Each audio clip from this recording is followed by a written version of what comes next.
Greetings, Defy Kingdoms denizens and newcomers to our Frosty realms. It's your coolest host, Frosty, here with a special guest who's no stranger to the art of summoning. Kristian Peters, the Chief Growth Officer of Defy Kingdoms. Welcome, Kristian. Ready to break the ice on summoning? Hey there, Frosty. Great to see you. This is going to be an amazing episode about summoning heroes, baby. I can't wait to break the ice. Let's get started.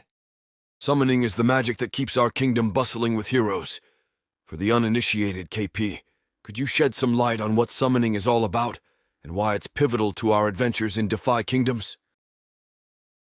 Well, Frosty, I'm so glad you asked because summoning is extremely pivotal to everything that happens inside the realms of Defy Kingdoms. If it wasn't for summoning, we'd have no heroes. If we had no heroes, there'd be no game. Also, too, every time two heroes are summoned together, their genes have a potential to mutate into advanced or elite or transcendent abilities that allow these heroes to do things that other heroes can't. Also, too, they might mutate when it comes to their rarity.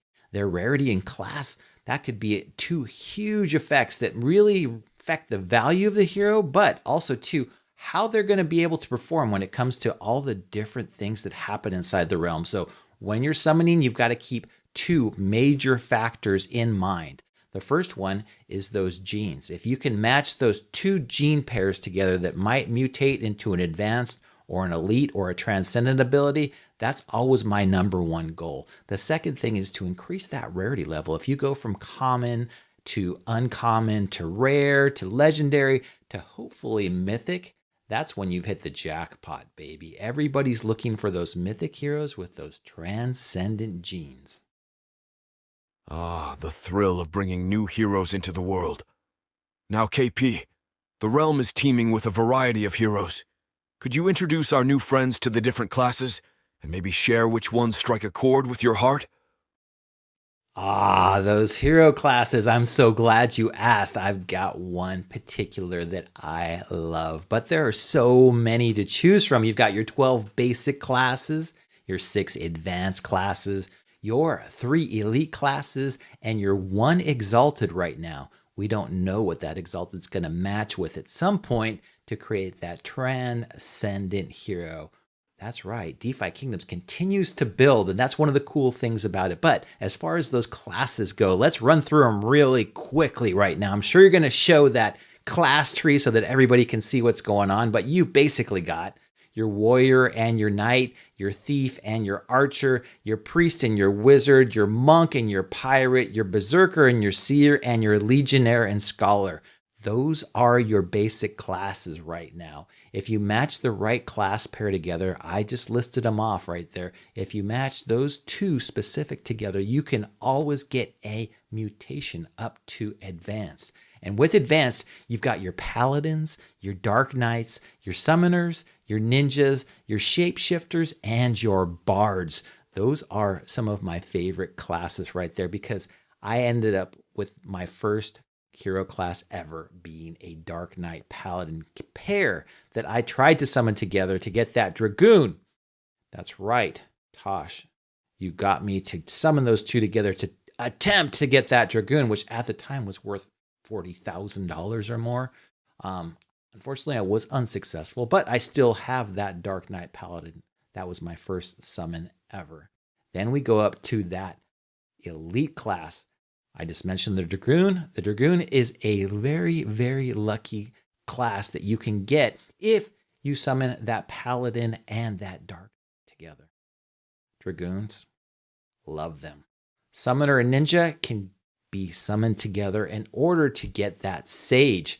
Sages, again, really powerful. I'm hoping that the Sage skill tree is going to be second to none because those magic spells are going to be so powerful from this elite class.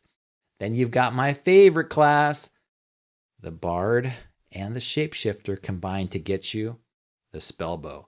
The Spellbow to me right now is my favorite class due to the fact that you've got that Archer ability, plus you've got that spellcasting ability. You've got the best of both worlds. You're ranged. You can sit in the back. You can pull that bow and arrow out, or you can just cast that spell.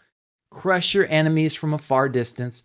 not have to worry about that exalted class, which is basically the most badass that there is right now. I will give you that. And if you match that Dragoon and Sage together and you get lucky, you've got that 7% chance that you might get a Dread Knight. Now that Dread Knight, power upon power upon power, they go up incredibly high. All of their stats, all of their skills, everything is looking like it's going to be the most powerful in the game right now. That is until we have that second exalted class, which will happen somewhere down the line. But right now, if you have a mythic Dread Knight, you're looking extremely powerful, the top class in all of DeFi Kingdoms. Fascinating choices. With so many heroes, the tapestry of rarity adds another layer to our quests.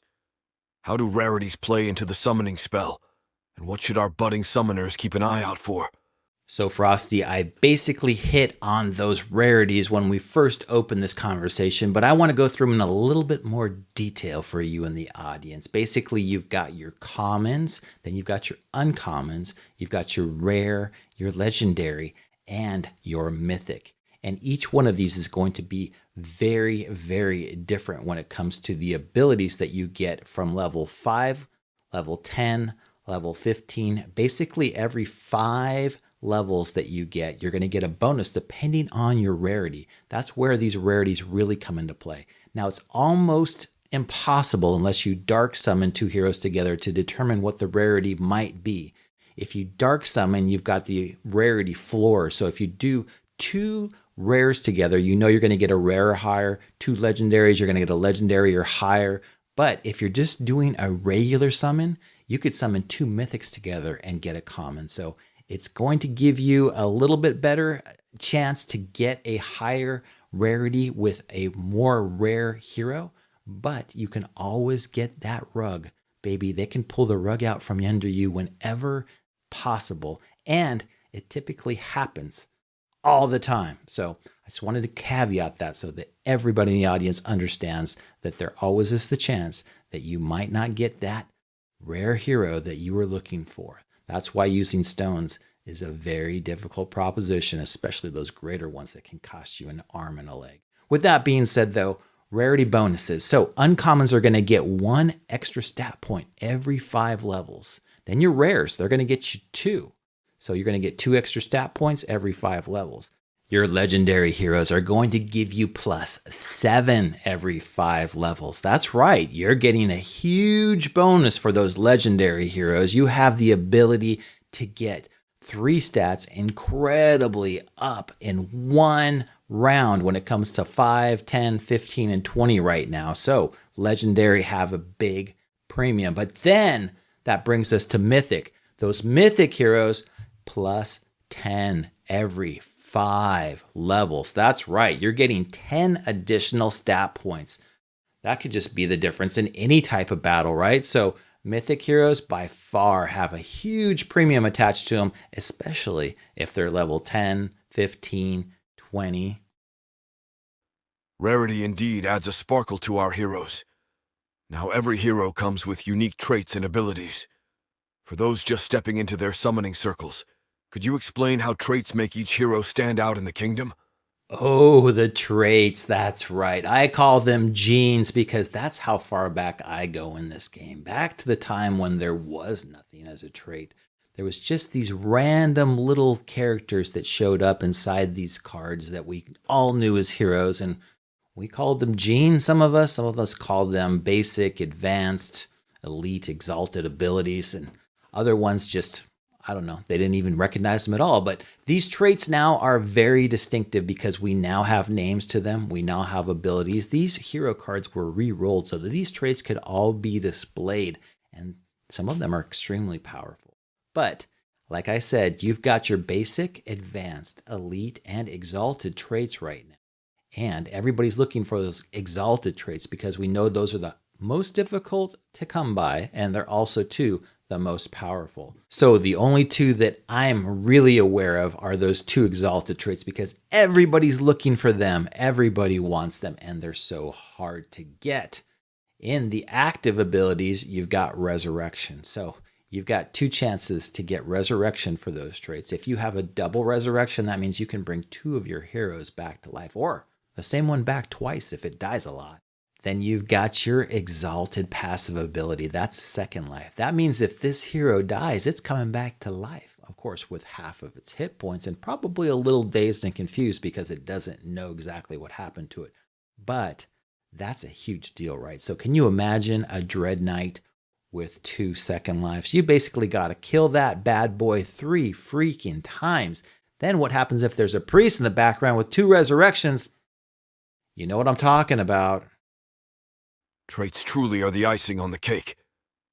Speaking of unique, the hero's stats are a game changer in quests and duels. Could you give our newcomers a crash course on hero stats and their importance in the kingdom? So Frosty, when it comes to stats, there's 3 main stats that I focus on 100% of the time. And by 100% of the time, I mean every freaking roll. I want to get these stats up no matter what because they affect 2 different characteristics inside the game. Yeah, you know what I'm talking about. Vitality, you got to have health, baby. And then intelligence and wisdom because that's going to affect your mana. Right now, whenever I'm leveling up heroes, especially in these first 1 through 20 levels, I want to get the highest health points I possibly can. Those hit points, those important factor in these battles is if your hero doesn't get knocked over by a strong gust of wind. You want somebody with 1,000 hit points. You want somebody with 2,000 hit points. I mean, that would be ideal for this game. Also, don't want to run out of mana. Mana's that one extra bonus that when you've got that archer that wants to shoot that repeating shot and just doesn't have that additional mana, ugh, so frustrating. So I go with vitality, intelligence, and wisdom on every single hero, right?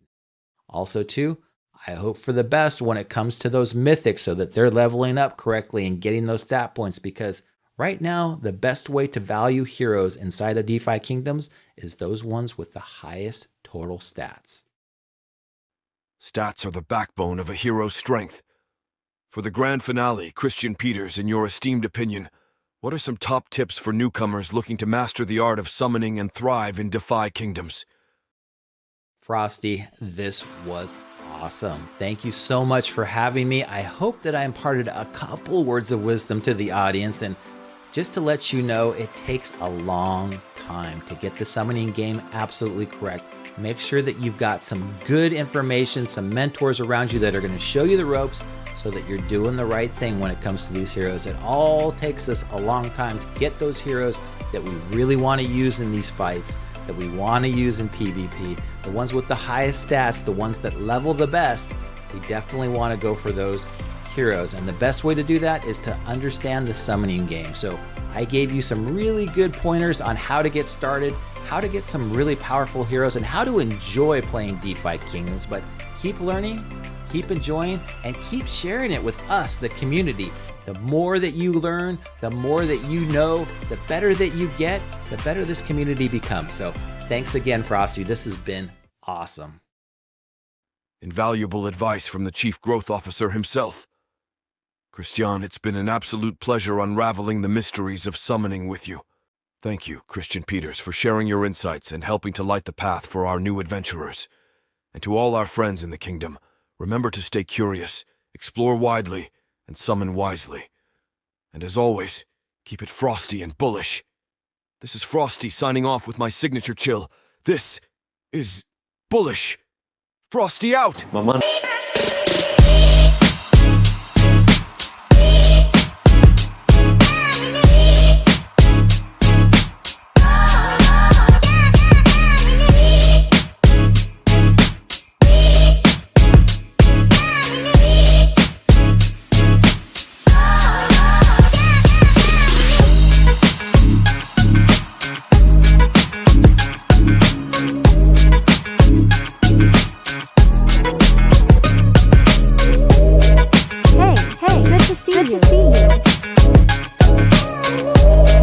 Good to see you. Hey, good to see you. Hey, good to see you.